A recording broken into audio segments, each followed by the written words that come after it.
Sanctus, Sanctus, Sanctus Dominus Deus Sabaoth.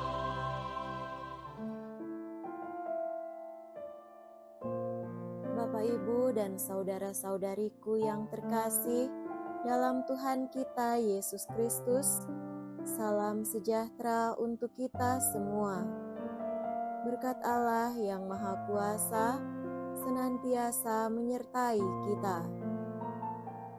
Hari Jumat tanggal 2 Januari tahun 2026 adalah peringatan wajib Santo Basilius Agung dan Gregorius dari Nazianze, Uskup dan Pujangga Gereja. Basilius lahir tahun 329 di Kaisarea. Ia berasal dari keluarga Kristen yang saleh. Basilius melanjutkan pendidikan di Konstantinopel dan Athena. Di Athena, ia menjalin persahabatan dengan Gregorius dari Nazianze, teman kelasnya. Setelah menamatkan pendidikan dengan cemerlang dan kembali dari studinya, ia terpengaruh kakaknya, yaitu Marina Muda, dan kedua adiknya untuk mempelajari hidup membiara. Basilius membangun biara pertama di Asia Kecil dan digelari sebagai Bapa Perintis Hidup Membiara di Gereja Timur. Basilius diangkat menjadi uskup menggantikan Uskup Eusebius tahun 370. Ia giat membela kebenaran ajaran iman Kristiani terhadap ajaran sesat Arianisme. Basilius meninggal dunia pada tanggal 1 Januari tahun 379 dan digelari kudus dan dihormati sebagai pujangga gereja. Gregorius adalah seorang teolog dan filsuf yang arif. Tulisan-tulisannya merupakan warisan yang berharga bagi gereja. Gregorius menjalani pendidikannya di Nazianze dan berakhir di Athena. Di Athena, ia bertemu dan menjalin persahabatan dengan Basilius. Ia kemudian ditahbiskan menjadi imam dan diangkat menjadi uskup agung Konstantinopel dengan menyaksikan keadaan hidup iman umat karena terpengaruh ajaran Arianisme yang telah menyebar luas. Ia memulai karyanya dengan membangun gereja darurat Anastasi, yaitu kebangkitan. Kaum Arian menentangnya dan mencoba membunuhnya, namun usaha-usaha mereka gagal. Gregorius meninggal dunia pada tahun 390 dan digelari kudus dan dihormati sebagai pujangga gereja.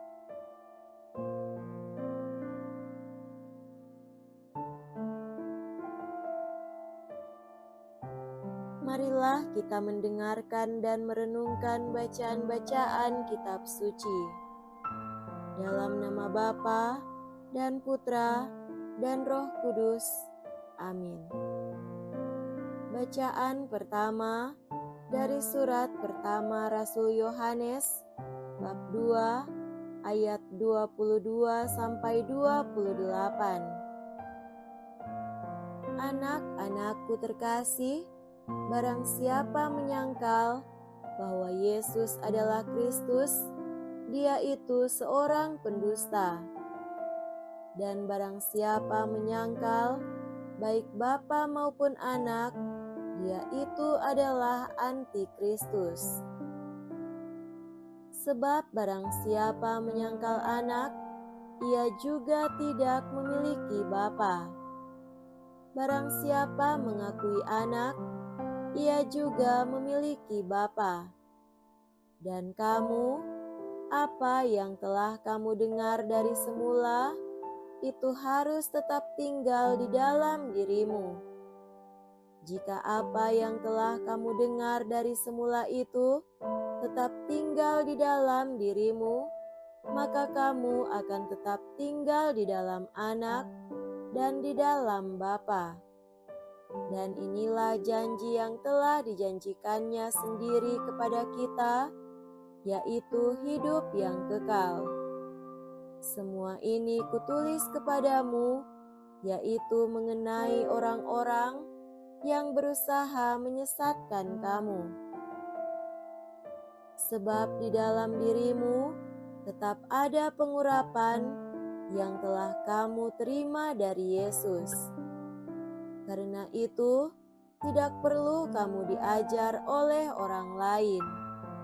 Tetapi sebagaimana pengurapan Yesus mengajar kamu tentang segala sesuatu, dan pengajarannya itu benar, tidak dusta, dan sebagaimana ia dahulu telah mengajar kamu, demikianlah hendaknya kamu tetap tinggal di dalam Dia.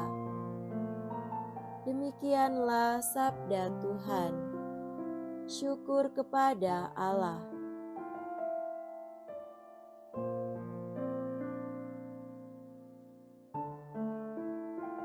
Semoga Tuhan beserta kita sekarang dan selama-lamanya. Inilah Injil suci menurut Santo Yohanes. Dimuliakanlah Tuhan. Injil Yohanes bab 1 ayat 19 sampai 28. Inilah kesaksian Yohanes ketika orang Yahudi dari Yerusalem mengutus kepadanya beberapa imam dan orang-orang Lewi untuk menanyakan kepadanya, "Siapakah engkau?" Yohanes mengaku dan tidak berdusta. Katanya, "Aku bukan Mesias." Lalu mereka bertanya kepadanya, "Kalau begitu, siapakah engkau? Elia?" Yohanes menjawab, "Bukan." "Engkaukah nabi yang akan datang?" Ia pun menjawab, "Bukan." Maka kata mereka kepadanya, "Siapakah engkau? Sebab kami harus memberi jawab kepada mereka yang mengutus kami. Apakah katamu tentang dirimu sendiri?" Jawab Yohanes, "Akulah suara orang yang berseru-seru di padang gurun. Luruskanlah jalan Tuhan, seperti yang telah dikatakan Nabi Yesaya." Di antara orang-orang yang diutus itu, ada beberapa orang Farisi. Mereka bertanya kepadanya, "Mengapa engkau membaptis, jikalau engkau bukan Mesias, bukan Elia, dan bukan nabi yang akan datang?"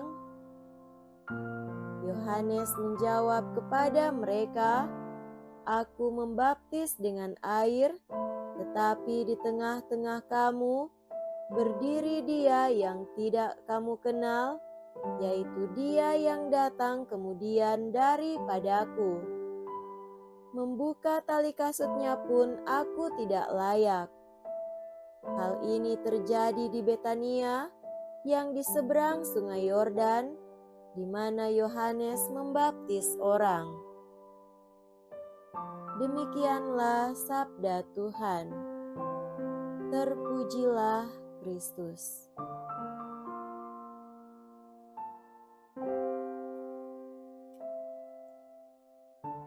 Saudara-saudariku yang terkasih dalam Tuhan kita Yesus Kristus, tema renungan kita pada hari ini adalah belajar dari Yohanes Pembaptis, bekerja untuk nama Yesus Kristus.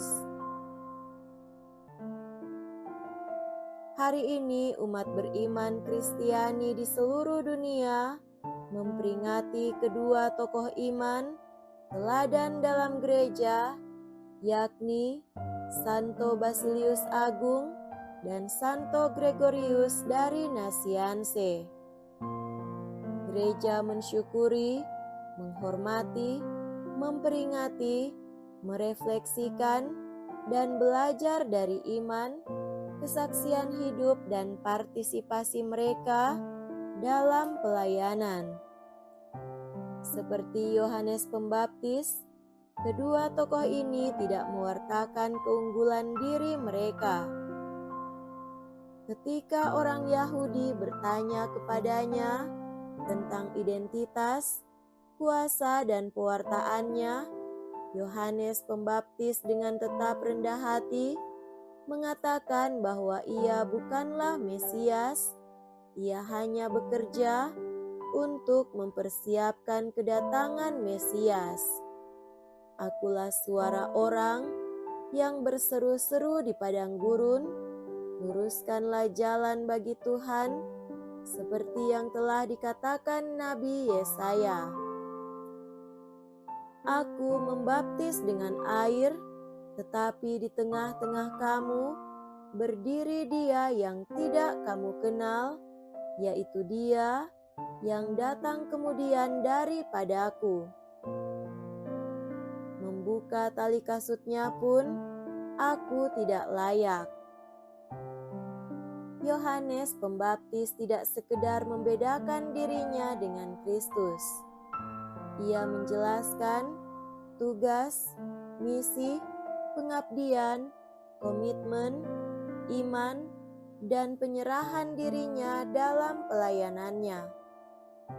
Ia tidak bekerja untuk cari hormat, penghargaan, pengakuan, pujian, kebutuhan akan apresiasi diri.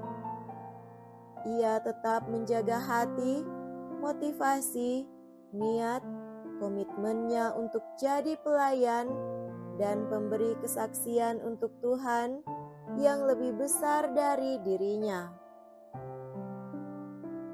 Orang yang mencari kehormatan diri, kekuasaan, dan pujian dalam pelayanan oleh Yohanes dalam suratnya tidak lain adalah kelompok anti-Kristus.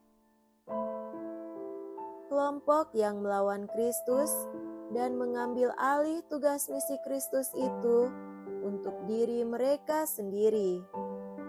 Siapakah pendusta itu? Bukankah dia yang menyangkal bahwa Yesus adalah Kristus?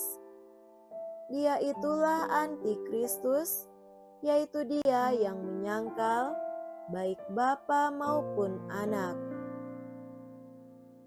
Yohanes menasehati jemaat perdana untuk tetap setia dalam pengajaran-pengajaran yang diterima dari awal, karena hanya dengan itu mereka memelihara kesatuan erat dengan Bapa dan Anak.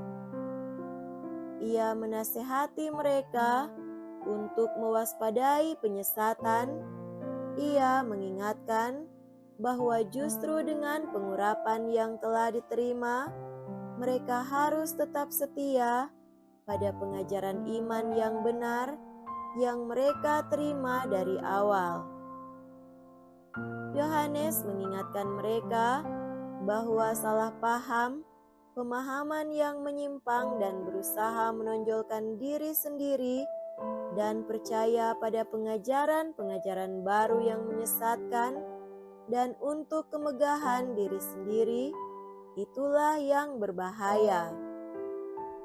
Saudara-saudari terkasih, iman dan kesaksian hidup dari Yohanes Pembaptis, nasihat Santo Yohanes, kesaksian hidup Santo Basilius Agung, dan Gregorius dari Nasianse adalah bahan refleksi tentang apa yang mestinya kita lakukan, yakni bekerja dengan motivasi untuk melayani Kristus, bukan untuk mencari pengakuan dan pujian bagi diri. kita wajib mewaspadai penghayatan menyimpang ini. Semoga demikian. Amin. Dalam nama Bapa dan Putra dan Roh Kudus. Amin.